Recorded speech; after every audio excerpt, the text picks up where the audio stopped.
জাতিসংঘের সাধারণ পরিষদের ৭৯তম অধিবেশনে যোগ দিতে যুক্তরাষ্ট্রের নিউ ইয়র্কে আছেন অন্তর্বর্তী সরকারের প্রধান উপদেষ্টা অধ্যাপক doctor Mohammad Yunus.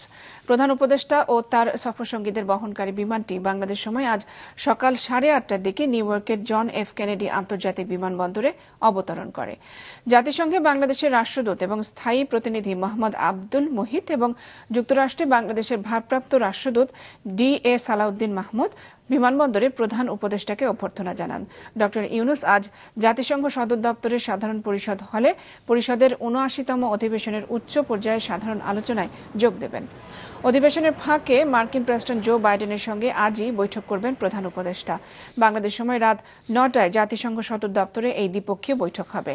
Doctor Yunus ২৭শে September স্থানীয় সময় সকাল ১০টায় সাধারণ পরিষদের অধিবেশনে ভাষণ দেবেন।